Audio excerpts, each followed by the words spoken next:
이 시간 다 함께 일어나셔서 하나님의 말씀을 받겠습니다. 오늘 하나님께서 우리에게 주시는 말씀은 다니엘서 1장 1절에서 7절 말씀입니다. 다니엘 1장 1절에서 7절 말씀입니다. 함께 교독하시고 마지막 7절은 함께 합독하도록 하겠습니다. 유다 왕 야호야김이 다스린 지 3년이 되는 해에 바벨론 왕 느부갓네살이 예루살렘에 이르러 성을 에워쌌더니 주께서 유다 왕 여호야김과 하나님의 전 그릇 얼마를 그의 손에 넘기심에 그가 그것을 가지고 신할 땅 자기 신들의 신전에 가져다가 그 신들의 보물 창고에 두었더라.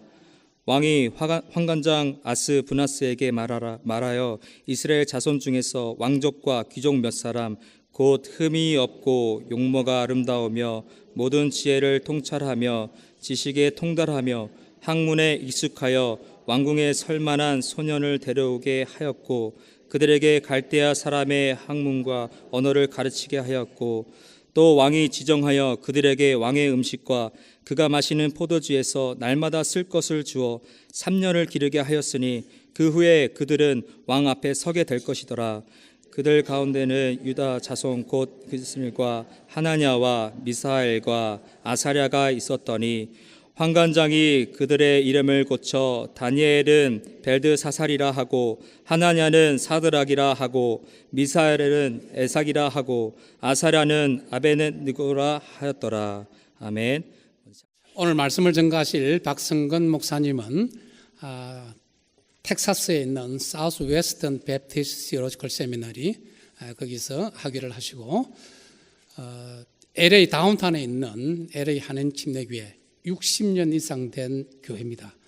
2대 목사님으로 지금 현재 29년 동안 섬기고 있습니다. 29년 왜 그렇게 했어요? 갈 데가 없어서. 이 시대에 좋고요. 지성과 영성을 겸비한 귀한 목사님 오늘 저희 강단에 보내주셨습니다. 참으로 감사를 드리고요. 오늘 목사님 나오셔서 인생에 소요가 일어날 때라는 제목으로 말씀 전할 때 하나님께서 크신 은혜를 다하여 주실 줄로 믿습니다. 목사님 나오실 때요, 목사님 보내주신 하나님께 감사 찬양으로 박수를 드리겠습니다. 나오시겠습니다.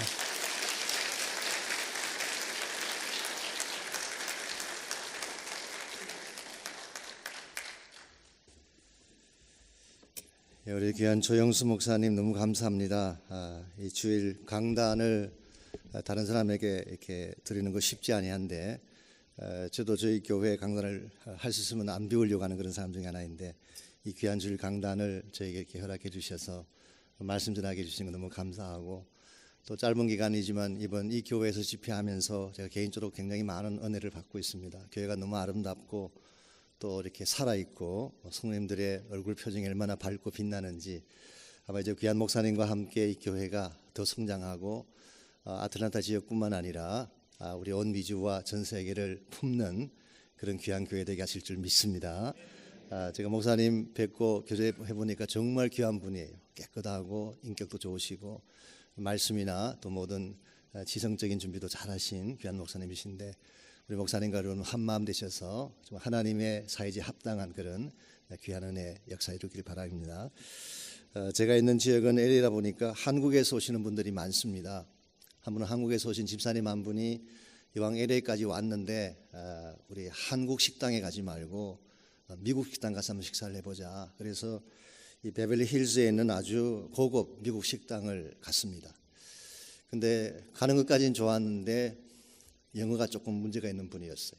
막상 딱 들어가서 앉았더니 웨이트리스가 메뉴판을 가지고 왔는데 이게 뭐가 뭔지 전혀 구별할 수가 없습니다. 그 뭐 처음 보는 이름이고 영어니까 잘 알아듣지도 못하겠고. 근데 그 많은 메뉴 중에 딱 한 가지 아는 이름이 있었어요. 샐러드. 그래서 샐러드를 시켰습니다. 근데 그걸로 배가 찰 리가 없죠. 그래서 두 번째 시켜서 먹었어요. 두 번 먹었음에도 불구하고 he still felt hungry. 세 번째 같은 아이템을 또 시켰습니다. 그랬더니 이번에는 웨이트리스가 오히려 she got embarrassed. 그가 당황한 나머지 물었어요. Are you vegetarian? 채식주의자십니까? 물었어요. 그분이 대답하시기를 No, I'm Korean 라고 대답했다고 하는, 우리가 이민 생활을 살면서 참 언어가 통하지 않고 문화도 다른 이곳에 와서 이렇게 살면서 적응하고 이렇게 바르게 산다는 것이 결코 쉬운 것은 아닙니다. 그런데 불구하고 하나님이 믿음을 우리에게 심어주셔서 어디 가든지 믿음의 뿌리를 내리고 또 가는 곳곳마다 교회가 세워지고 봄에 꽃이 피게 한 것은 참 큰 은혜가 아닐 수 없습니다. 이 아틀란타 지역에 하나님이 뜻이 계셔서 이 귀한 교회를 세워주셨고 또 이 교회를 통해서 복음의 그런 아름다운 영향력을 끼치는 그런 은혜가 있기를 바랍니다. 오늘 이 시간에는 제가 인생의 소유가 찾아왔을 때 우리가 어떻게 할 것인가 이 제목으로 여러분과 함께 은혜를 나누려고 합니다. 미국 사람들이 흔히 잘 아는 이야기 중에 시골쥐와 도시쥐에 대한 재미있는 스토리가 있습니다. 한 번은 시골에 살고 있던 쥐 한 마리가 먹고 살기가 너무 힘이 들어서 도시로 올라갔습니다. 도시에는 그래도 먹다 남은 찌꺼기라도 넉넉하지 않을까 생각해서 생계 유지차 도시로 올라간 것입니다. 그랬는데 올라가는 그날 예상치 않던 상황이 발생했습니다. 한밤중에 도시의 뒷골목을 서성이던 고양이에게 발견이 된 것입니다. 고양이도 먹을 것이 없어서 헤매던 차에 시골쥐를 발견하고 달려오기 시작을 했습니다. 그때 시골쥐가 있는 힘을 다해서 도망을 쳤습니다. 그리고 가까스로 몸을 피해서 쓰레기통 뒤에 있는 작은 구멍에 몸을 숨겼습니다. 그리고 숨을 죽인 채 고양이가 돌아가기를 기다렸어요. 이때서는 유명한 문자가 쥐죽은 듯 기다린다라고 하는 문자가 나온 것입니다. 한 30분 정도 지난 후에 고양이가 있는 그 지점에서 개 짖는 소리가 들려왔어요. 그때 시골쥐는 아하, 고양이가 틀림없이 갔겠구나. 왜냐하면 아시는 대로 이 개와 고양이는 상극관계입니다. 같은 장소에 동시에 있을 수가 없습니다. 그래서 안심하고 바깥으로 나왔는데 뜻밖에도 고양이가 그대로 기다리고 있었어요.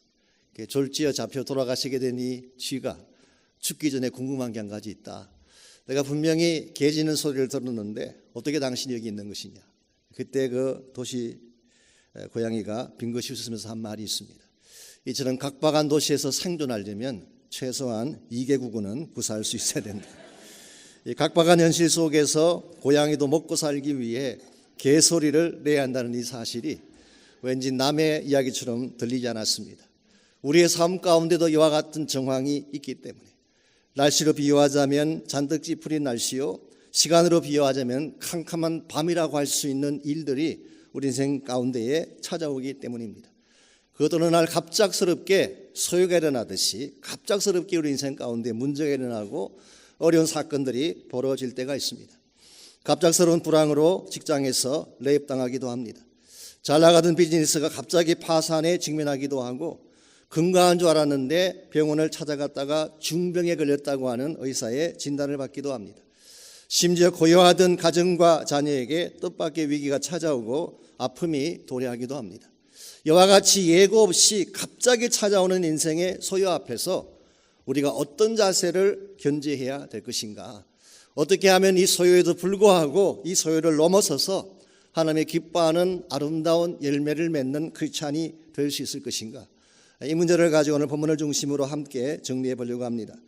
오늘 같이 읽은 본문에 보시면 유다 민족에게 불어닥친 갑작스러운 혼란의 상황이 오늘 본문에 기록이 되어 있습니다. 1절 말씀 보시면 그 상황을 이렇게 묘사합니다. 유다 왕 여호야김이 다스린 지 3년이 되던 해에 바벨론 왕 느부갓네살이 예루살렘에 이르러 성을 에워쌌더니, 이 말씀에 의하면 유다 왕 여호야김이 재위한 지 3년째 되던 해에 일어난 사건을 기록하고 있습니다. 그 해가 정확하게 주전 605년입니다. 여러분의 이해를 돕기 위해서 그 당시 근동지방의 정세를 조금만 소개해드리자면 주전 8세기, 7세기까지만 하더라도 근동 지역을 지배하던 제국이 아수르 제국이었습니다. 아시리아라고 하는 아수르 제국이 지배를 했습니다. 그리고 바벨론은 그 지배하에 있던 조그마한 국가에 불과했어요. 그랬는데 바벨론의 느부갓네살이라고 하는 막강한 왕이 등장하면서 판도가 바뀌기 시작했습니다. 느부갓네살은 주전 612년에 아수르의 수도인 니느웨를 함락시키고 그리고 신바벨론 제국을 등극시키게 한 것입니다. 고대 바벨론 제국은 주전 4000년경에 일어났던 바벨론이죠. 그러므로 신바벨론 제국을 탄생을 시켰습니다. 그리고 나서 남쪽에 존재했던 오랜 제국인 파워 중에 하나였던 이집트 제국, 애굽을 향하여서 전쟁을 시작했습니다. 그리고 그 전쟁에서 대승리를 거두게 됩니다. 그 전쟁이 유명한 갈그미스 전투라고 하는 전쟁이었어요. 이와 같이 애국과의 갈그미스 전투에서 승리를 이룬 느부갓네살이 돌아오는 길에 예루살렘을 침공했습니다. 그리고 성 안에 있던 왕족과 귀족들을 포로로 잡아가고 성전 안에 있던 거룩한 기물들을 탈취해서 간 것입니다. 우리는 이것을 제1차 바벨론 침공이라고 부릅니다. 나중에 두 번 더 침공이 일어나게 되죠. 주전 597년도에 2차 침공이 벌어지게 되고 그때 포로로 끌려간 대표적인 인물이 에스겔이었죠. 그리고 주전 586년도에 성이 완전히 함락되고 성전이 잿더미가 되고 유다 왕국이 멸망했던 3차 침공이 있었습니다. 그리고 오늘 본문의 이 말씀은 앞으로 유대 가운데 임하게 될 참담하고 어두운 역사의 시작을 의미한다고 말할 수가 있습니다.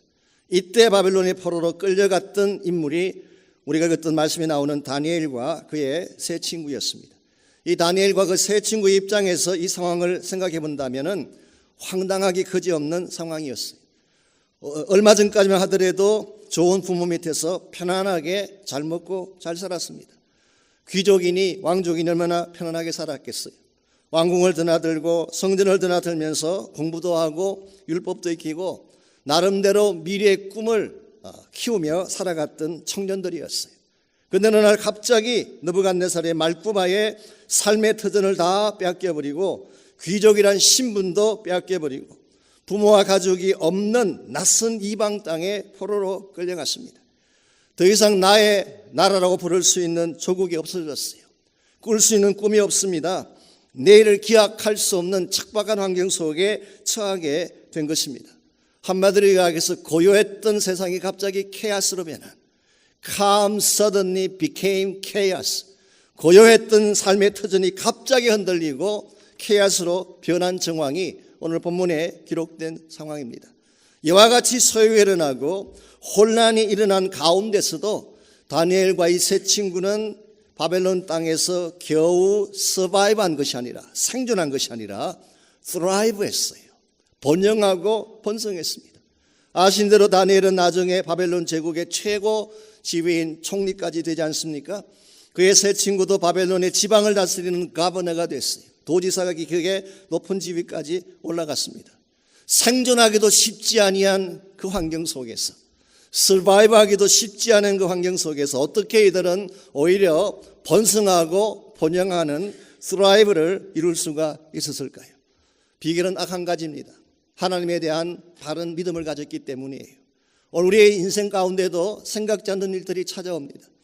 이민생활이라고 하는 것이 예측 불허의 삶이 얼마나 많습니까? 내일을 기약할 수 없습니다. 무슨 사건이 어떻게 벌어질지 아무도 예측할 수가 없습니다. 이와 같이 불안전하고 어둡고 캄캄한 현실 속에 살아가고 있지만 하나님을 향한 바른 믿음만 견지하게 되면 여러분 승리할 수 있습니다. 서바이브하는 정도가 아니라 thrive 하실 수가 있어요. 번성하고 성공하고 세상을 다스릴 수가 있습니다. 우리가 어떠한 믿음을 견지하게 되면, 어떠한 자세로 하나님을 바라보게 되면 최악의 상황에도 불구하고 승리할 수가 있을까? 오늘 본문에 보시면은 오늘 본문이 제시하는 세 가지 신앙의 자세가 있습니다. 여러분 이것을 하나씩 하나씩 묵상하시면 여러분의 인생 가운데도 소요가 일어났을 때에 그것을 극복해낼 수가 있습니다. 우리가 소요가 일어났을 때 가져야 될 제일 첫 번째 자세가 바른 시각을 갖는 것입니다. 바른 관점으로 주어진 현실을 보는 것입니다. 1절과 2절을 다시 보시기 바랍니다. 1절에 보시면은 바벨론 왕 느부갓네살이 예루살렘에 이르러 성을 에워쌌다. 이것은 바로 역사적 관점을 그대로 적은 것입니다. 주전 605년도에 실제로 바벨론 왕인 느부갓네살이 예루살렘을 침공하고 예루살렘 성을 에워쌌습니다. 이것은 객관적인 사실이고 누구나 알 수 있는 역사적인 뷰예요. 역사적인 관점에서 본 것입니다. 그런데 똑같은 사건을 2절을 보시기 바랍니다. 똑같은 사건을 2절은 어떻게 묘사하고 있나요? 주께서 유다왕 여호야김과 하나님의 전그릇 얼마를 그의 손에 넘기심에 그랬어요. 역사적인 관점에서 보게 되면 느부갓네살이 예루살렘을 침공하고 점령한 것인데, 영적인 시각에서 보게 되면 하나님이 느부갓네살에게 이것을 허락하신 거예요. 그래서 하나님이 실제로는 주권자가 되셔서 이 모든 일을 진행하고 이끈 분이시지 느부갓네살이 아니라는 사실을 밝히고 있습니다. 우리 인생 가운데도 눈에 보이는 현상들, 눈에 보이는 객관적인 사건만 바라보면 실망할 수도 있고 절망할 수도 있습니다. 그런데 이 모든 일들 뒤에 하나님이 주권자가 되셔서 하나님이 일하고 계심을 알게 되는 순간 우리는 현실을 넘어설 수가 있는 거예요. 그 당시 유대인들 가운데 많은 백성들이 이 정황 앞에 당황해하고 사실은 좀 힘들어했습니다. 여러분께서 예레미야서나 이 유다 백성의 그 마지막 부분에 대한 이 성경을 읽어보게 되면, 뭐 역대하나 혹은 열왕기하 같은 말씀들 읽어보게 되면 그 당시 유다 백성들 중에 오해가 참 많았어요. 어떻게 하나님의 백성이 바벨론에게 질 수 있냐는 거예요. 하나님의 성전이 어떻게 바벨론 왕에 의해서 불타고 잿더미가 될 수 있는 거예요. 혹시 바벨론의 신이 여호와보다 더 강한 게 아니냐라고 하는 오해들을 그들이 했어요. 지금 많은 유대인들은 역사적인 관점에서만 이 모든 것을 본 것입니다. 그런데 예레미야나 선지자들이 선포했던 말씀이 뭔지 아십니까? 하나님께서 계획이 있다. 하나님이 너희들을 바벨론의 포로로 끌고 가게 하고 70년간의 바벨론 생활을 통해서 하나님이 이룩하실 하나님의 계획이 있다. 이 사실을 수많은 선지자들이 밝힌 것입니다. 여호와가 힘이 없어서 패배한 것이 아니라 하나님이 이스라엘 백성을 그 모든 우상 숭배와 죄악을 정화시키고 새로운 민족으로 태어나게 하기 위한 하나님의 계획이다. 이게 사실은 선지자들이 우리에게 보여주는 하나님의 관점이었어요. 그래서 아시는 대로 70년 동안 포로 생활하는 가운데 무슨 일이 벌어졌는지 아십니까? 이 유다 백성들이 바벨론에 갔더니 성전이 없잖아요. 주일날 모임을 갖고 예배는 드려야 되는데, 그래서 시작된 것이 공회당이에요. 시내고그라고 하는 회당 제도가 시작됐어요. 그전에는 회당이 없었습니다. 그래서 어느 지역에 있든지 모여서 말씀 배우고 하나님 예배할 수 있는 예배 처소가 만들어진 것이 그때예요. 뿐만 아니라 에즈라 같은 사람을 통해서 성경책을 다 컬렉트하게 하셨어요. 우리가 지금 보고 있는 구약 성경이 처음부터 이렇게 한 권으로 되어 있는 게 아니었어요. 흩어져 있었어요. 뭐 성전에서 발견되기도 하고 또 여러 지역에서 발견되기도, 선지자 집에서 흩어져 있던 수많은 성경을 다 컬렉트해서 분류해서 오늘 우리가 읽고 있는 구약 성경을 집대성한 대표자가 에스라예요. 성경이라고 하는 말씀을 다시 정리했어요. 뿐만 아니라 70년이 끝나고 나서 스룹바벨의 지도하에 유대인들이 본국으로 다시 돌아오고 새 성전을 짓지 않습니까? 이 하나님은 처음부터 이와 같이 유다 민족을 새롭게 퓨리파이해서 하나님이 기뻐하실 민족으로 만들기 위한 것이 바로 하나님의 플랜이었어요. 이것을 바로 알지 못하면 원망할 수밖에 없고 절망할 수밖에 없는 것입니다. 오늘 여러분의 삶 가운데도 일어나는 현실만 보면, 주어진 사건만 보게 되면 여러분 마음이 상하기도 하고 상처받을 수도 있을 것입니다. 그러나 그 뒤에 실제로 일하시는 하나님을 보기 시작하는 순간 여러분은 그 고통을 이겨낼 수 있고, 이겨내는 정도가 아니라 thrive하는, 번성하는 역사까지 이룰 수가 있는 것입니다. 그 좋은 예가 창세기에 나오는 요셉의 케이스가 아니겠습니까? 요셉은 나이 17세 때 형들에 의해서 노예로 팔려갔어요. 아무리 배다른 동생이라고 하지만 자기 동생을 어떻게 노예로 팔아넘길 수가 있겠어요? 그때 어린 나이에 받은 충격과 상처가 굉장히 컸을 것입니다. 그러나서 애굽에 팔려간 후에 보디발이라는 사람 집에서 가정을 잘 섬기는 그런 일을 했습니다. 그랬는데도 불구하고 그 부인의 음해로 감옥에 가지 않습니까? 얼마나 억울했겠어요.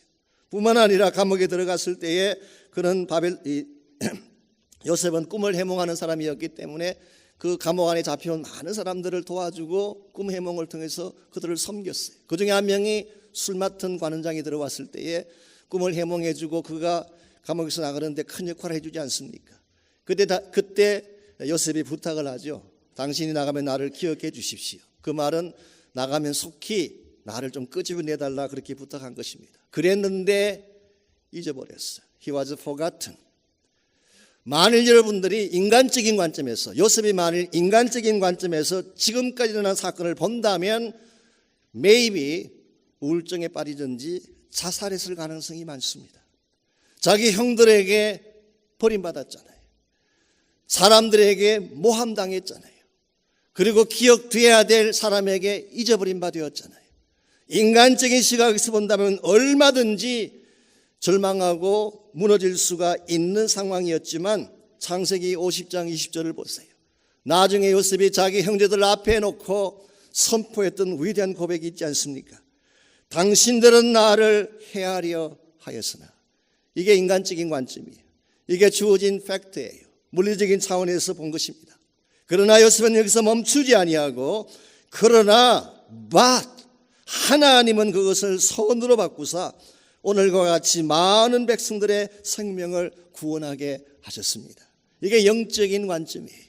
오늘 여러분의 인생을 살아가면서 인간적인 관점에서만 사건을 볼 것이냐, 하나님의 관점에서 사건을 볼 것인가, 여기에 따라서 여러분의 믿음의 방향이 달라지는 것입니다.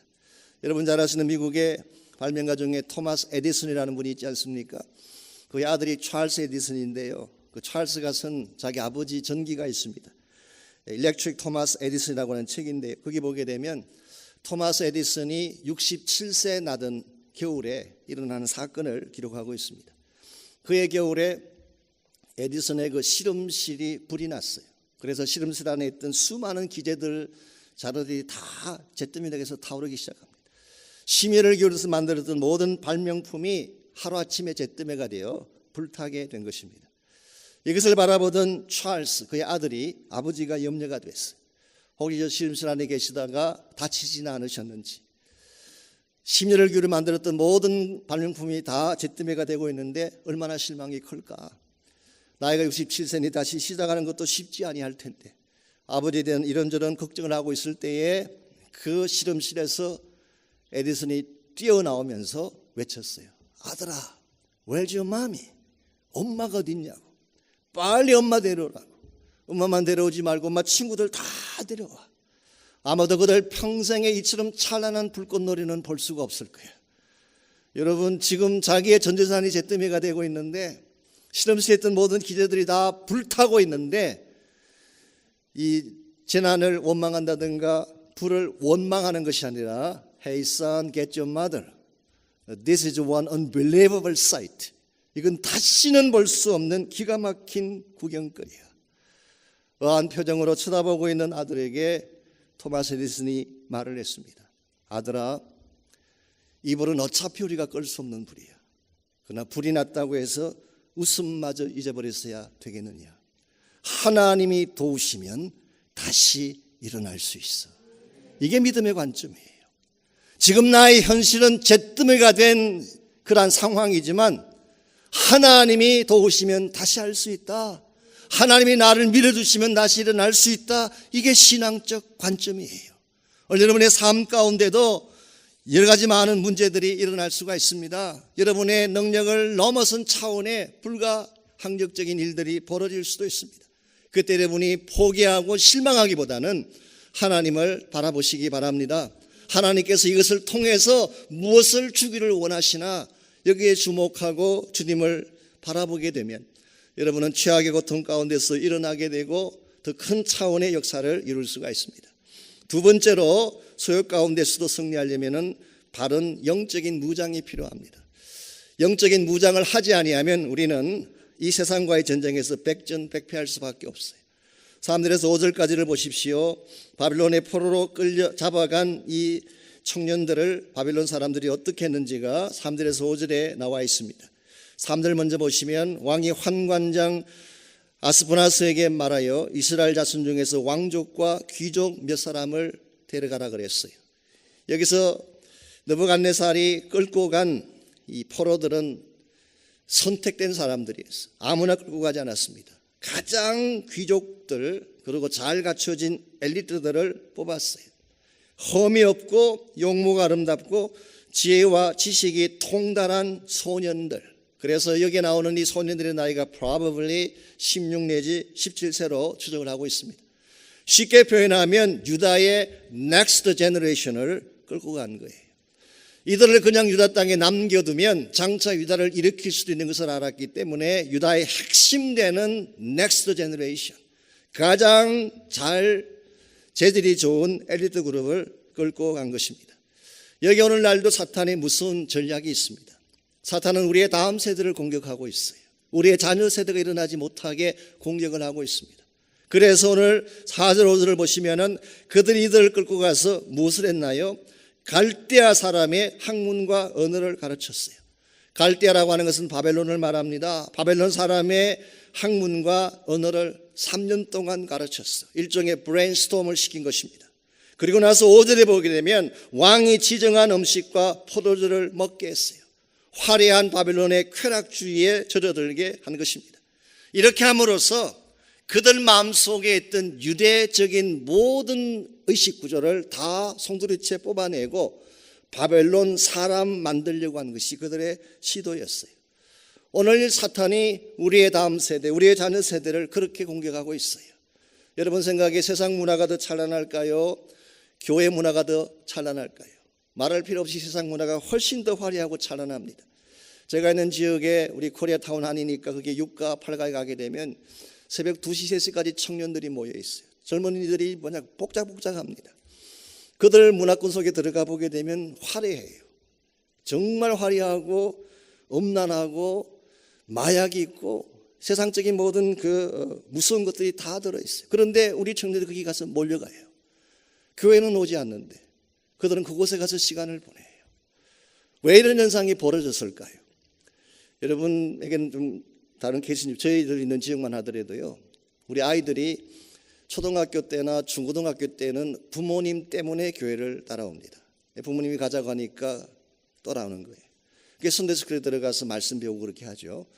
근데 대학만 들어가면 그들이 대부분 하나님을 떠납니다. 교회 안 다녀요. 한국도 마찬가지입니다. 제가 잘 아는 우리 그 캠퍼스에 가시는 목사님 말씀 들어보니까 한국 같은 경우도 대학을 들어가면 교회 다니던 사람들 중에 95%가 교회를 떠난대요. 5% 정도밖에 남지 않아요. 왜 이런 현상이 벌어지는지 혹시 아십니까? 그들이 우리 안에 있을 때에, 우리와 같이 교회 안에 있을 때에 그들에게 진짜를 심어주지 않아서 그런 것입니다. 우리는 신앙을 가르친다고 말을 하면서 말씀을 가르치지 않아요. 복음을 가르치지 않아요. 세상적인 비전을 그들에게 심어주려고 합니다. 소위 말하는 바벨로니안 비전, 아메리칸 드림을 강조하고 그렇게 사는 것이 성공이라고 가르치다 보니까 진짜 중요한 킹덤 비전을 잊어버린 거예요. 사랑하는 성도 여러분, 정말 이 시대에 중요한 것은 말씀입니다. 우리 자녀들에게 말씀으로 무장시켜주지 아니하면 언제 빼앗길지 모르는 것입니다. 오늘 본문에 기록된 다니엘을 다시 한번 생각해 보십시오. 그는 16세, 17세에 바벨론의 포로로 끌려가서 제가 알기로 최소한 80이 넘을 때까지 그 지역에 살았어요. 유대 땅에 있었던 그 기간보다 바벨론에 있는 기간이 훨씬 더 길었어요. 그랬음에도 불구하고 단 한 번도 다니엘이나 세 친구가 하나님을 떠난 적이 없어요.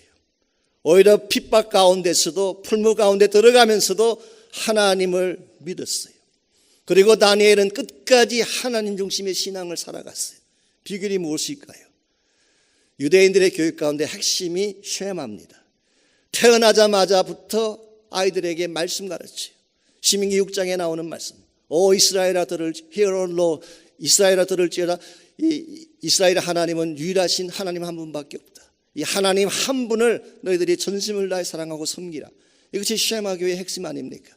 어릴 때부터 그들 마음속에 하나님을 심어주고 말씀을 심어주었기 때문에 그들이 바벨론 문화권 속에 살면서도 그 오랜 세월을 지나가면서도 바벨론화되지 아니하고 오히려 바벨론을 정복하는 사람들이 된 것입니다.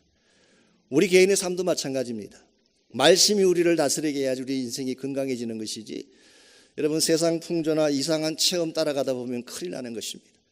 어떤 청년이 다른 사람들은 뭐 환상도 보고 뭐도 봤다 그런 이야기를 듣고 본인도 그걸 좀 보고 싶어서 하나님께 기도를 했습니다. 하나님, 저에게도 뭘 좀 보여주십시오. 기도했더니 어느 날 꿈을 꾸는데 꿈에 7자가 딱 보이더래요.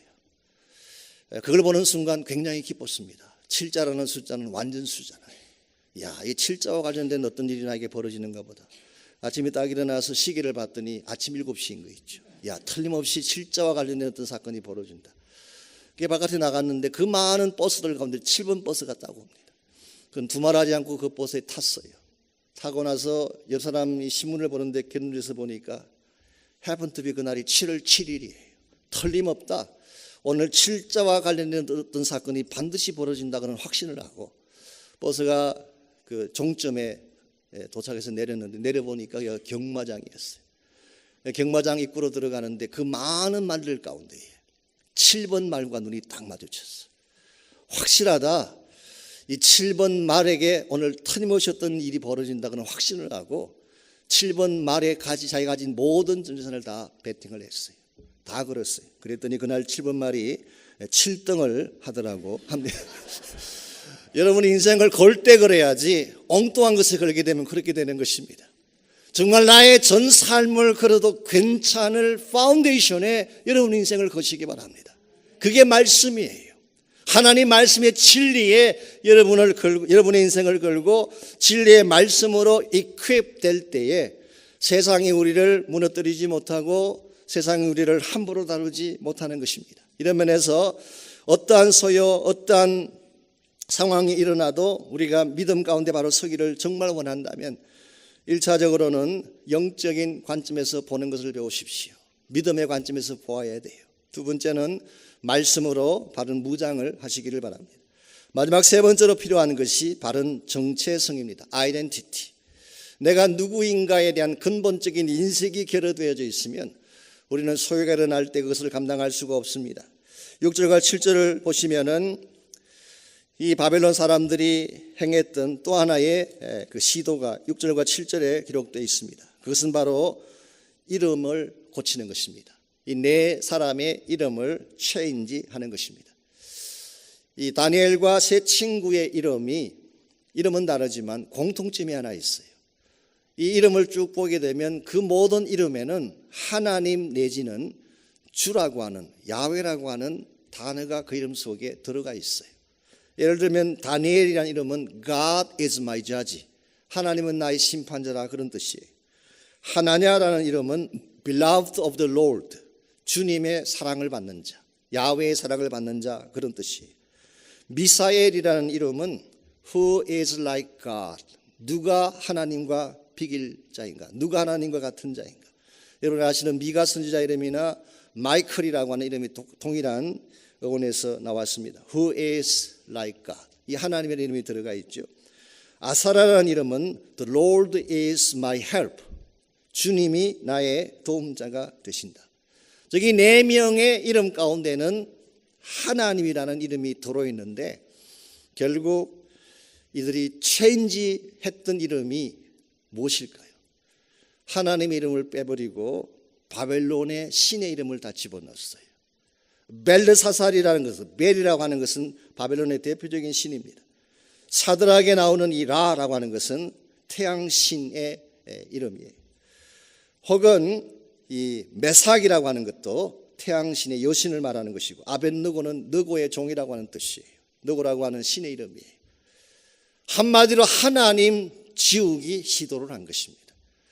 여러분 크리스찬 삶에서 하나님을 빼고 나면 무엇이 남을까요? 아무것도 남는 것이 없어요. 오늘 우리의 삶 가운데서 하나님을 지우고 나면 아무것도 남는 것이 없습니다. 우리는 이걸 조심해야 돼요. 오늘 교회가 세상적인 것을 자꾸 도입하려고 하다 보니까 진짜 우리를 우리 되게 한 근본 원인자이신 하나님을 빼버리려는 케이스가 있는데 이것만큼 위험한 시도가 없습니다. 하나님 지우면 nothing, 아무것도 없어요.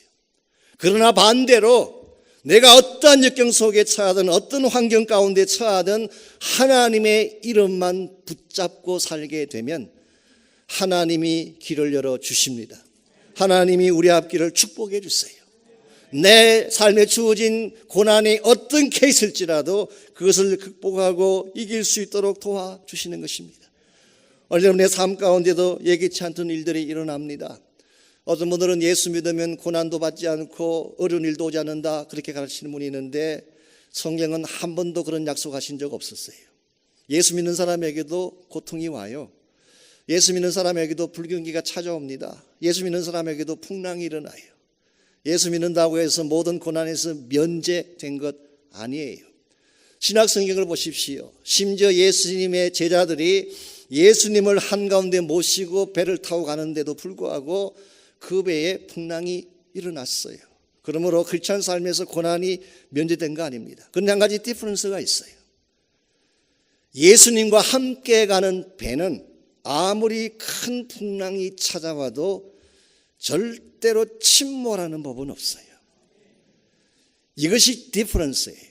우리도 고난 당할 수 있고 우리에게도 어려움이 찾아올 수 있지만 하나님의 이름을 가슴에 품고 살아가는 인생은 결코 침몰하지 아니하고 결코 파산하지 아니하고 반드시 그 마지막은 합력하여 선이 되는 것입니다. 이걸 여러분이 확신해야지 무슨 일을 당해도 당당하게 담대하게 살아갈 수가 있습니다. 1973년도에 아이오와에 살고 있던 오빌 켈리라고 하는 남자분이 계셨는데요. 이분은 신문사에서 기자로 생활하시는 그런 분이었고 사는 것도 여유가 있고 또 아주 행복한 그런 가정을 안정된 가정을 꾸리고 사는 그런 분이었습니다. 어느 날 병원에 갔더니 암에 걸렸다는 선고가 내리고 의사가 말하기를 maybe 6개월을 넘길 수 없다는 진단이 내렸어요. 그때 그분의 나이가 43살이었습니다. 아주 젊은 나이였어요. 그런데 지금까지 안정되고 안락하게 살아갔던 그 삶이 이 선고로 말미암아 하루아침에 케이아스로 변하고 말았어요. 그는 직장을 포기해야 했습니다. 집에 들어와 있는데 그가 아파하는 고통 가운데 가족들과도 대화가 잘 되지 아니하고 그때부터 가정의 전체 분위기가 어둠 가운데 들어가게 됐습니다. 그때에 이분이 자기 몸은 점점 죽음을 향해 가고 있고 직장은 없어지고 가족들과의 대화도 점점 식어져 가게 되고 이런 상황에서 이분이 할 수 있는 일이 한 가지밖에 없었어요. 하나님을 바라보는 것입니다. 그래서 하나님을 바라보고 기도하는 중에 어느 날 그의 마음속에 다음과 같은 확신이 다음과 같은 마음의 소리겠죠. 그런 소리가 들려왔어요. 그는 이렇게 선포합니다. 그래, 내가 죽음의 진단을 받은 것은 사실이다. 그러나 아직 죽지 않았다는 것도 사실이 아니냐. 최소한 내가 살아있는 오늘이라고 하는 날은 카운트해야 되는 거 아니냐. 내가 죽을 때 죽더라도 오늘은 살아있으니까 살아있는 오늘을 가치 있게 여기고 오늘 해야 될 바른 일을 하자. 그런 그렇게 생각을 하고 그래서 나온 유명한 단어가 MTC라는 단어가 나왔어. Make today count. 오늘을 카운트하라는 것입니다. 그래서 그는 자기와 똑같이 질병을 앓고 있는 환자들, 특별히 캔서를 앓고 있는 환자들을 주말에 자기 집을 오픈하고 자기 집에 초청을 했습니다. 그리고 바비큐 파티를 해서 대접을 하고 그들과 대화를 하고 무엇보다 그들에게 하나님을 소개하는 일을 했어요. 그랬더니 고통 가운데 왔던 그 사람들이 변화가 일어나기 시작했어요. 절망했던 사람들 얼굴이 밝아지고 기쁨을 갖게 됩니다. 그들이 변화되는 걸 보니까 이 오빌 켈리 본인의 마음속에도 얼마나 생기가 생기고 기쁨이 생기는지. 그래서 이와 같이 주말마다 자기 집을 오픈해서 수많은 사람들을 섬기는 사역을 했더니 어떻게 됐을까요? 이분이 6개월 뒤에 돌아가셨을까요? 안 돌아가셨을까요? 돌아가셨으면 제가 이 예화를 들겠습니까? 안 돌아가셨어요. 1년이 지나도 안 돌아가셨어요. 3년이 지나도 안 돌아가셨어요. 5년이 지나도 안 돌아갔어요. 10몇 년 동안을 더 사시면서 책도 쓰시고 강연도 다니면서 과거에 그가 살았던 것보다 훨씬 더 열매가 넘치는 그런 삶을 이분이 살아가게 되셨어요. 그래서 이분이 시작한 운동이 MTC 운동이에요. Make today count. 오늘을 소중한 날로 여기고 오늘을 카운트해라. 사랑하는 형제자매 여러분, 여러분의 삶 속에도 예기치 않던 일들이 벌어집니다. 여러분이 핸들할 수 없다고 느껴지는 소요가 일어날 수 있습니다. 그럴지라도 여러분은 일어나는 그 풍랑이나 소요를 보지 마시고 이 모든 것을 다스리고 주관하시는 하나님을 바라보시기를 바랍니다. 제가 마지막으로 잭 그레이엄 목사님의 그 예화를 소개해드리고 오늘 말씀 마치려고 합니다. 아시죠? 이 프레스턴 우드 베프티스트 처치라고 달라스에 있는 제일 큰 우리 침례교회가 하나 있습니다. 그 교회 담임이 잭 그레이엄인데요. 저희 지역에 그분이 방송이 늘 나와요. 제가 오늘 방송을 들으니까 이분이 어릴 때 그 일화 하나를 소개하셨어요. 이 잭 그레이엄이 아주 어릴 때 그가 다니던 그 길목에 집이 한 채가 있는데 그 집 앞에 아주 무섭게 생긴 개 한 마리가 있었어요. 얼마나 사납고 무서운지 잭이 지나가려고 하면 어르렁거리고 달려들려고 하기 때문에 이 잭은 그 집에만 오면 그 앞을 지나가지 못하고 개가 무서우니까 도망을 치고 돌아가고 그랬어요. 공포 때문에. 어느 날 이 이야기를 자기 아버지께 말씀을 드렸더니 아버지가 이렇게 제안을 했습니다. 아들아, 다음번에 너가 그 집을 지나갈 때 혹시 개가 너에게 달려들려고 하면 절대로 도망치지 말고 눈을 똑바로 뜨고 그 개를 꼬라봐. 너가 약한 모습 보이고 두려워하기 때문에 너를 공격하는 거야. 그래서 아들이 아버지의 말씀을 마음에 새기고 다음번에 지나갈 때 개가 와르릉 달려들려고 하는데 도망치지 않고 눈을 똑바로 뜨고 개를 쳐다봤어요. 어떻게 됐을까요? 개도 자존심이 있잖아요. 평소에 늘 도망치던 내가 갑자기 도망 안 가고 눈을 똑바로 뜨고 쳐다보니까 개도 얼마나 화가 나겠어요. 그래서 삼킬 듯이 확 뛰어오르다가 그 다음 순간 풀쩍하고 쓰러졌어요. 잭은 몰랐지만 아버지는 알고 있는 것이 한 가지 있었어요. 그 개는 체인에 묶여 있었어요. The dog was chained. 그 개는 체인에 묶여 있었기 때문에 굉장한 파워로 공격하는 것처럼 보였지만 그는 결박당해 있었어요. 여러분, 제가 이 사실을 기억하시기를 바랍니다. 풍랑이 나를 삼키려고 달려오고 악한 마귀가 나를 삼킬 것처럼 달려오지만 이미 하나님이 그들을 결박시킨 줄 믿습니다. 나를 삼킬 수 없어요. 결코 그리스도 안에는 여러분과 저를 해칠 수가 없습니다. 하나님은 이미 우리에게 승리를 주셨기 때문에. 이게 십자가와 부활 사건 아닙니까? 죽음마저도 이기고 부활하신 예수님이 어떤 불가능이겠어요? 주님 안에 있으면 행할 수 있습니다. 가능합니다. 전 여러분 한 분 한 분이 이민의 생활을 살아가시는 중에 혹시라도 갑자기 인생의 소요가 일어나고 여러분의 능력으로 감당할 수 없는 문제가 생겼을 때 주어진 사건만 보지 마시고 하나님 보시기 바랍니다. 믿음의 시각으로 하나님 바라보고 말씀을 가슴에 품고 무슨 일이 있더라도 예수님 붙잡고 달려가셔서 승리하고 큰 열매를 맺는, 그래서 survive하는 정도가 아니라 thrive하는 인생을 살아가시기를 주의 이름으로 축원합니다. 기도하겠습니다. 하나님, 우리의 사는 인생길을 우리가 알 수 없습니다. 내 삶에 일어나는 소요를 나의 능력으로 핸들할 수가 없습니다.